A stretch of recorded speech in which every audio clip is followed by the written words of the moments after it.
Salut, c'est Tom de la Photo Avenue. Aujourd'hui, je te propose de voir comment un autre de mes portraits intimes a récolté la médaille de haute reconnaissance auprès de mes pairs maîtres photographes au mois d'avril.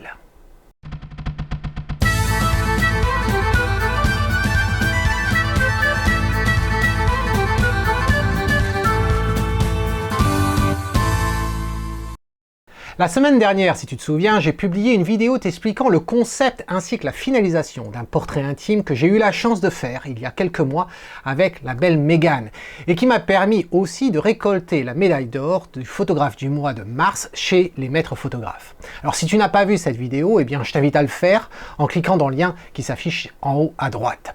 Et si tu te demandes, eh bien, qui sont ces maîtres photographes? Il s'agit en fait d'une organisation internationale basée ici au Royaume-Uni qui regroupe uniquement des photographes professionnels dans plusieurs domaines.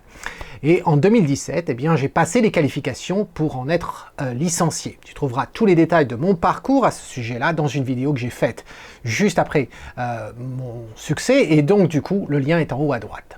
Alors pour avril, eh bien j'avais décidé d'envoyer un autre portrait intime pour la revue mensuelle des maîtres photographes. Ayant gagné le mois précédent avec un portrait de la même série, je m'attendais absolument à rien. C'était évident que j'allais pas gagner la médaille d'or. Et puis là, ça a été une surprise quand même de gagner cette médaille de haute reconnaissance. Ceci me touche beaucoup, bien entendu. Comme je l'avais déjà expliqué dans le passé, créer des photos pour mes clients et leur livrer les tirages fine art après coup, c'est extrêmement gratifiant en tant qu'artiste.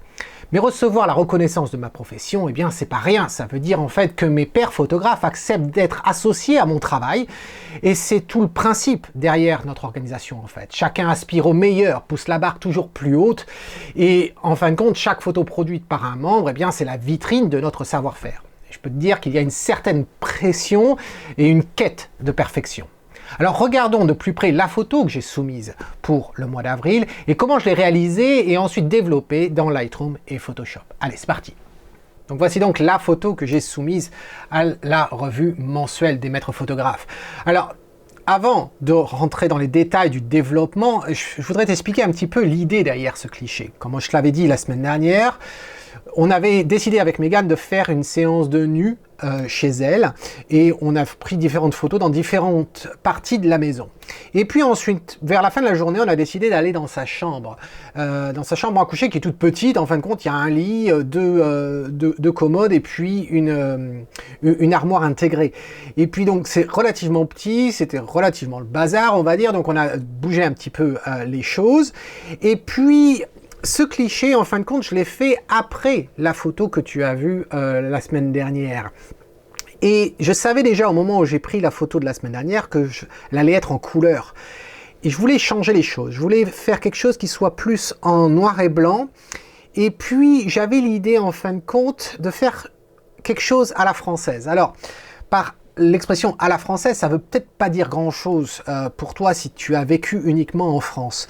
Il y a on a toujours des préjugés. Alors c'est pas forcément des préjugés, mais c'est des idées un petit peu préconçues ou même conçues, on va dire, des images d'Épinal un petit peu sur chacune des nationalités, tu vois. On dit que les Suisses sont lents, etc. Et la perception des autres nations par rapport à la France, eh bien, ça peut être différentes choses. Ça peut être bien entendu l'image d'Épinal avec l'homme, le béret et la baguette de pain, ça peut être ça. Mais ça peut être aussi, en fin de compte, une certaine nonchalance, fumer la cigarette. C'est vrai que c'est quelque chose qui est très français en quelque sorte. Et c'est pour ça que c'est repris dans beaucoup, en fin de compte, de films de cinéma, après la séance intime entre deux personnes, on les voit qui vont sortir la cigarette, qui vont la fumer, etc. Et c'est une ambiance assez particulière. Et donc, dans cette photo, j'avais l'idée, en fin de compte, de cette fille allongée sur son lit, rien de particulier, mais qui fumait sa cigarette et qui est perdue dans ses pensées. Voilà. Et du coup, j'avais pas de cigarette, Mégane ne fume pas, mais par contre, son petit copain, lui, fumait, et il se trouve que j'avais vu un paquet de cigarettes qui traînait, donc du coup, j'ai dit, tiens, on va prendre une cigarette. Alors, du coup, je lui donne la cigarette. Pareil que la dernière fois, je savais qu'il y avait cette lumière qui provient de cette grande fenêtre au-dessus de son lit. Et donc, bon, je me suis dit, tiens, tu vas t'allonger là, comme ça, et puis on va avoir cette lumière qui va venir caresser, en fin de compte, ton dos. Et puis, et je trouvais que plier ses jambes plutôt que de les avoir allongées, donner un petit peu de profondeur, en fin de compte, à la scène. Et puis, sa main devant. Alors, je voulais une main qui soit relativement délicate, élégante quand même, très féminine. C'est la main qui tient la cigarette. Si j'avais une critique à me faire, en fin de compte, de cette photo, je dois avouer que la main gauche, celle qui passe devant, en fin de compte, elle n'est pas parfaite à mes yeux, mais bon, elle convient amplement. Voilà. Et puis un regard donc qui est plongé en fait vers le bas. Je voulais une pose qui soit quand même très très naturelle, voilà, qui crie pas je suis posé, voilà.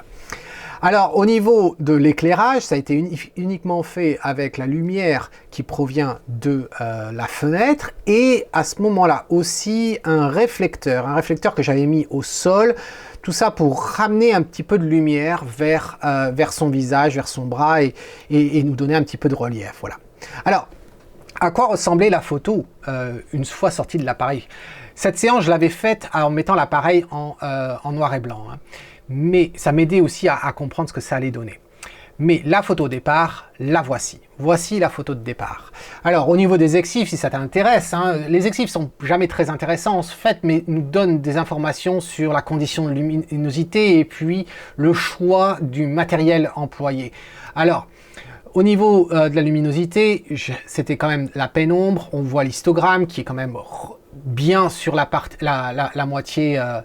la moitié gauche, donc dans la partie sombre. On est à ISO 800, justement, pour cette faible lumière. Au niveau de la longueur focale, c'était mon 24-70, donc le même objectif que j'ai utilisé dans la photo précédente que tu as vue. L'ouverture est bien à 2.8, plein ouvert sur cet objectif-là.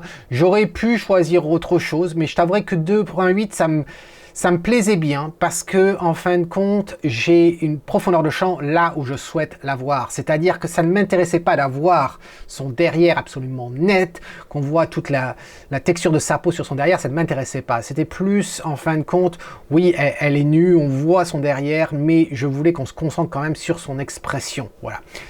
On pourrait m'accuser, en fin de compte, d'être un petit peu hypocrite dans le sens où eh bien, je veux qu'on s'intéresse à son visage, mais elle est nue allongée sur son lit. Oui, mais ça, c'est le côté artistique des choses. Alors, si on zoome, tu peux t'apercevoir de la netteté de la photo. On voit que ses yeux, les deux, sont bien nets et au moins on a la netteté jusqu'au début de ses cheveux là et après ça tombe au niveau de ses épaules et ça me convient amplement. La main également est nette devant. Voilà, c'était en fin de compte ma prérogative d'avoir ceci de net. Tu remarqueras, le nounours est toujours là. J'avais fait une photo que tu ne verras pas.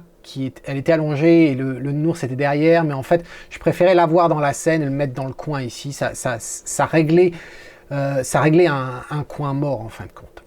Alors, au niveau de la vitesse, eh bien la vitesse elle a été dépendante en fin de compte de mon ISO et de ma focale et de mon ouverture. Donc 1/160e de seconde, c'était assez pour figer cette scène.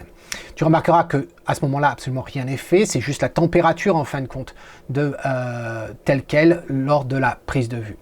La première chose que j'ai faite dans Lightroom, en fin de compte, eh bien, ça a été d'appliquer un de mes presets, un preset que j'utilise quand je veux du noir et blanc dans les photos de mariage ou de portrait. C'est un preset qui n'est pas très contrasté. J'en ai un beaucoup plus contrasté que ça. Mais qu'est-ce que l'on a? Eh bien, en fin de compte, déjà la température, tu vois, elle a augmenté. La température a de l'importance quand même dans les photos monochromes. Ça va aider en fin de compte à éclaircir ou à assombrir certaines parties. Au niveau du contraste, donc j'ai un plus 23. Tu t'aperçois que les hautes lumières sont baissées parce que j'avais des lumières qui étaient quand même assez fortes, on va dire, même si elles n'étaient pas vraiment cramées. Et puis ensuite, au niveau des blancs, les blancs restent les mêmes, les ombres ont baissé un petit peu et les noirs, par contre, je les ai montés. Voilà pour ça. Au niveau de la courbe des tonalités, il n'y a rien pour l'instant. Au niveau du noir et blanc, eh bien oui, il y a certaines modifications pour justement créer des différents tons, différents contrastes, voilà. Donc ça, c'est quelque chose que j'utilise amplement quand on est en noir et blanc. Virage partiel, il n'y en a pas à cet endroit-là.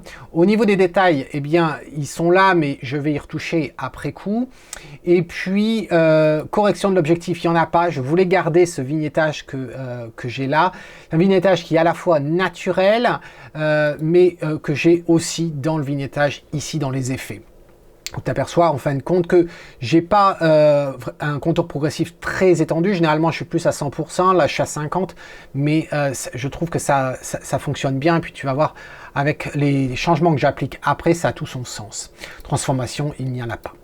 Alors, ensuite, qu'est-ce que j'ai fait? Bien, les hautes lumières, je voulais les baisser davantage. Donc, je les ai baissées ici. Et puis, si tu regardes les réglages là, tu vas voir les changements. Le blanc, effectivement, j'ai changé le blanc. On arrive, en fin de compte, à quelque chose ici qui a un peu plus de peps. Et puis, ensuite, je voulais quand même avoir ma touche habituelle, c'est-à-dire avoir un voile. Et le premier voile que j'ai fait, c'est comment ça s'appelle, un preset que j'avais créé, et c'est la seule chose que ça fait en fin de compte, ça me crée une courbe des tonalités et je me retrouve à avoir cette courbe comme ceci où tu t'aperçois que le noir ici est remonté. Voilà en fin de compte les ingrédients de la sauce, c'est tout. Ensuite, il y a un recadrage. Pourquoi le recadrage? Eh bien parce que tu vois le rebord de la fenêtre en haut ici, on n'en avait pas besoin. Il y a aussi l'oreille en fin de compte du nounours à droite qui attire un petit peu le regard. Il y a l'oreiller en bas ici, le coin qui attire aussi. Et donc du coup, on se retrouve à avoir ceci comme recadrage. Ensuite, eh bien, c'est là que je me suis intéressé en fin de compte au traitement de la netteté et du bruit, et on arrive en fin de compte à ça, et tu t'aperçois que voilà les détails. Donc un masque quand même relativement important, et puis pour avoir quand même de la netteté et de la texture sur pas mal de choses. Si je clique ici, tu vas voir où est-ce qu'on se situe. Voilà ce que l'on a. Voilà. Donc une fois qu'on est là, eh bien on va dans Photoshop. Alors, je t'avouerai que contrairement à la dernière fois où j'ai ouvert simplement mon TIFF et puis je t'ai montré les différentes étapes, je me suis aperçu que sur ce résultat-là, eh bien, je n'avais pas les étapes. J'avais écrasé mon image. Donc du coup, je vais le refaire devant toi. Alors ça ne va pas être à l'identique, mais tu vas comprendre en fin de compte l'intérêt. Alors, pour modifier, voilà, modifier dans Photoshop. Et on va se retrouver dans Photoshop dans une seconde, le temps que ça charge. S'il veut bien s'ouvrir. Voici. Alors, la première chose en fin de compte dans cette image, eh bien, tu pourras remarquer qu'il y a les cheveux. Il y a du nettoyage qui a besoin d'être fait dans les cheveux. Il y a une certaine brillance due au réflecteur que j'ai utilisé, une certaine brillance qui se situe en fait ici, là, au niveau de entre ces deux sourcils, un petit peu sur le visage également. Et puis, tu remarqueras que la cigarette, j'aurais bien aimé, en fin de compte, avoir une cigarette qui a été consommée, mais on l'a pas voulu le faire, parce que, en fin de compte, Megan interdit de fumer dans la maison et puis dans sa chambre, ce que je comprends tout à fait, et donc du coup, on voulait pas l'odeur de la cigarette pendant le shoot. Donc voilà. Donc du coup, qu'est-ce que je voulais faire? Eh bien, je voulais rendre cette cigarette un petit peu plus réelle, bien entendu. Et puis, il y a certains points, comme par exemple un bout du motif, en fin de compte, des fleurs qu'on a sur son oreiller, qui a attiré mon regard et que j'ai nettoyé. Alors, ça, et puis bien sûr, la fumée que tu vas voir après coup. Alors, la première chose que je te propose de voir, justement, eh bien, ça va être de s'attaquer à cette fameuse cigarette. Voilà, je viens de retirer ma tablette là parce que j'avais un problème de connexion et donc du coup je vais le faire avec la souris, ce qui n'est pas la meilleure méthode à mes yeux, mais bon, au moins pour ceux qui ont la souris, ils pourront voir comment on peut le faire. Il y a des choses qui sont quand même très faisables et on peut les faire proprement. Alors la première chose à faire, eh bien sûr, c'est de créer un nouveau calque. Et là, j'ai dit j'allais me concentrer sur cette cigarette. Alors, pour cette cigarette, ce que je fais, c'est que je vais vraiment zoomer un maximum, comme ceci, voilà. Et puis, on va utiliser l'outil tampon. L'outil tampon, et pour ce faire, il va me falloir, en fin de compte, une dureté du tampon au maximum. Voilà, donc là je règle avec ma console, et je t'en parlerai bientôt, mon tampon, mais tu peux le voir ici, la dureté est à 100%. Et alors le flux, eh bien le flux, je vais le mettre également en fin de compte à 100%. J'ai pas besoin d'avoir un flux réduit. Et alors pour s'y prendre, eh bien je vais en fait utiliser l'intérieur de la cigarette pour recouvrir des parties du papier ici et avoir une forme un petit peu conique. Alors comment je m'y prends? Eh bien tu vois, je vais prendre ici tout simplement et puis je vais passer sur le haut. Voilà, ça n'a pas besoin d'être très propre, tu vas voir vraiment comment ça se fait après. Là, voilà ici, et justement le fait d'avoir une brosse dure fait qu'on n'a pas besoin et on ne veut pas que les bords que l'on rajoute ici soient bien nets. On veut quelque chose qui soit pas droit comme ceci pour que ça ait, pardon, je reviens en arrière, que c'est le plus grand réalisme possible. Voilà. Donc là, je recouvre le papier comme ceci. Et après, en fin de compte, ce que je fais, ben, c'est que je prends de l'extérieur et puis ça me permet en fait de sculpter cette cigarette. Voilà. Et déjà, on se rapproche quand même de quelque chose qui est relativement proche. Voilà, hop, ici, je reviens là comme ceci. Là, et puis c'est toujours de jouer sur l'idée du cône. Voilà. Donc, et puis ça n'a pas besoin d'être parfait parce que quand on y pense, eh bien une cigarette qui se consomme, eh bien c'est pas parfait. Alors là on remarquera qu'il y a une transition qui est pas propre effectivement, parce que quand je prends à l'extérieur comme ceci, j'aurais mieux fait en fin de compte de baisser la dureté de la brosse, mais voilà, je reviens en arrière, je baisse la dureté de la brosse et puis je vais prendre quelque chose ici là pour revenir légèrement et tu t'aperçois que ça assombrit, donc on va revenir en arrière. Je préfère faire les choses quand même proprement, même si je ne veux pas passer 3 heures là-dessus. Ici, voilà, comme ceci. Et puis, il faudrait jouer sur le flux. Bon, on va rester comme ça pour éviter de perdre trop de temps. J'avais assombri également, on pourrait jouer en fin de compte avec le pinceau, simplement pour assombrir la partie qui brûle le papier en fait est généralement plus sombre, donc on pourrait très bien avoir quelque chose comme ceci. Au niveau de l'opacité, je pourrais descendre un poil l'opacité, on va descendre à 80, voilà, et puis on va réduire un petit peu comme ça là, et on pourrait très bien, alors là c'est un petit peu trop, hop, et puis on pourrait même créer un calque, ce qui rendrait les choses quand même beaucoup plus faciles. Réduire l'opacité comme ceci, voilà, regarde, tu vois, tu fais quelque chose comme ceci, c'est même un petit peu trop propre, mais bon, bref. Et ici, dans l'opacité, ben, si je descends, tu vois, voilà, ça nous crée un contour, on pourrait descendre même un petit peu plus, mais c'est quand même relativement réaliste. Et puis, si tu vois, si je supprime, voilà, tu vois que c'est déjà un petit peu mieux. Bref. Ensuite, l'autre idée, c'était les fameux cheveux. Alors pareil, je vais créer un calque, et puis on passe sur les cheveux, ici en haut. Alors là, je vais utiliser le pansement. Je t'avoue que ça varie beaucoup entre le pansement et puis l'outil tampon. Ça dépend vraiment des zones de transition. Voilà, comme ça. Et je t'avoue que là, travailler avec la souris, je souffre quand même pas mal. Bien sûr, il y a ce cheveu là de devant. Alors le cheveu là de devant, eh bien c'est vraiment pas l'idéal parce qu'il y a plein de détails, mais on va faire celui-là et puis je vais pas passer trop de temps non plus sur tout ça. J'aurais peut-être dû agrandir en fin de compte le diamètre de ma brosse de pansement. Voilà, tu vois, ça l'a pas fait très bien. Je repasse ici. On va avoir une transition quand même, ce qui n'est pas l'idéal. Et donc, du coup, ben là, je vais baisser le flux. Je vais aller à un flux qui va être aux alentours de 25, par exemple. Et puis, ce que je vais faire, c'est que je vais prendre en dessous. Et puis, petit à petit, voilà.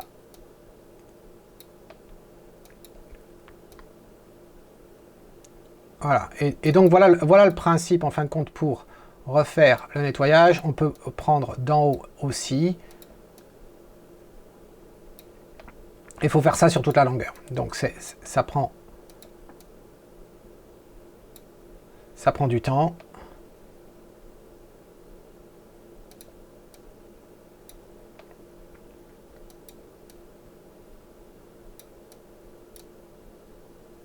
Voilà. Là.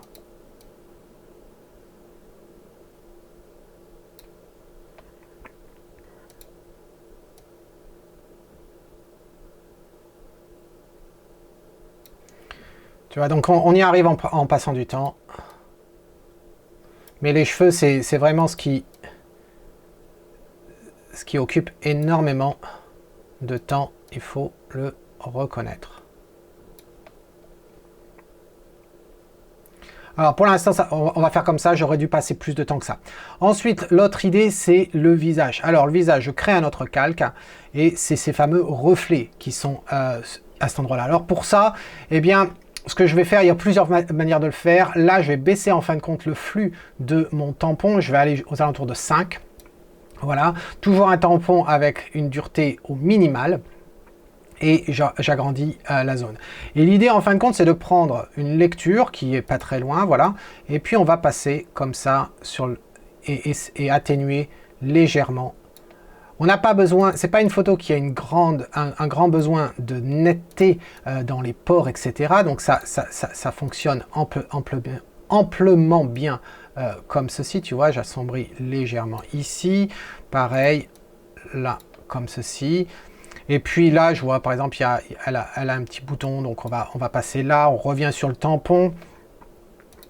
Un petit coup sur le nez là pour atténuer, ici aussi. Là, on pourrait atténuer légèrement, hop. Hop.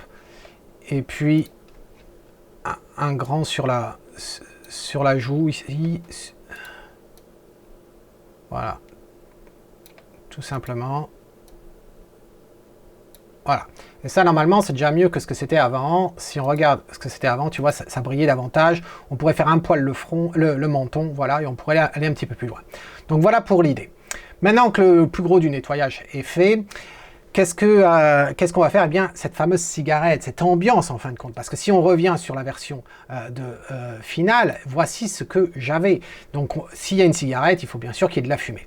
Alors, pour s'y prendre, eh bien, je vais utiliser ce qu'on appelle en fait des overlays. Overlay, en fin de compte, c'est simplement une image. La fois dernière, je t'ai montré comment j'avais utilisé un filtre gradué dans Photoshop pour justement créer ce voile. Là, eh bien, c'est un petit peu le même principe. C'est simplement une image qui est noire, sur laquelle on a peint avec du blanc par-dessus, du gris. Et en fin de compte, on va jouer ensuite sur les modes de fusion pour retirer le noir et ne laisser apparaître que le gris ou le blanc de cette image-là. Alors, il se trouve que j'en ai plein là des overlays et je vais utiliser en fin de compte justement celui-ci là. Et je vais donc le glisser. Si tu le vois, si tu te demandes d'où c'est que ça vient, en fait, en haut, c'est simplement des fichiers JPEG que j'ai sur mon ordinateur et que j'ai fait glisser ici dans ma bibliothèque. Voilà, ça vient pas avec Photoshop par défaut. Alors voici cette image-là, qui est pas mal, mais comme tu remarqueras, la fumée, elle monte, ce qui est tout à fait normal, mais dans mon cas, je voulais pas forcément qu'elle monte, je voulais qu'elle descende, puisque la position de la cigarette était relativement assez élevée, et je voulais que ça aille partout dans la pièce.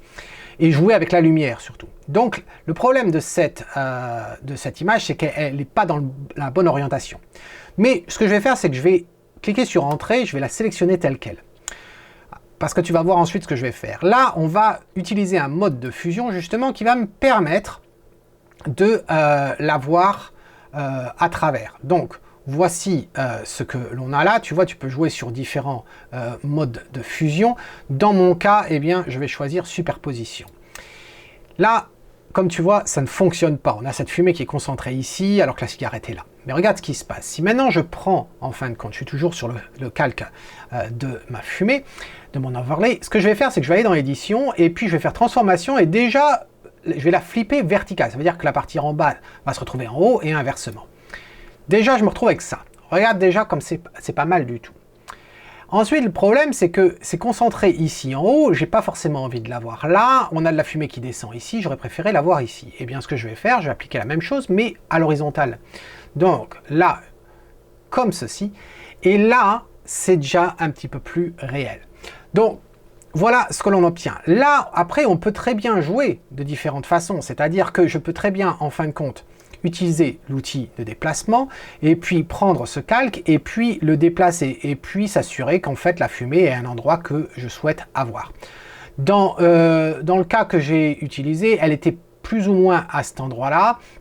Et puis ensuite, si tu as envie, en fonction de comment la fumée tombe, eh bien, tu peux annuler en fin de compte l'effet de cet overlay sur certaines parties de la photo.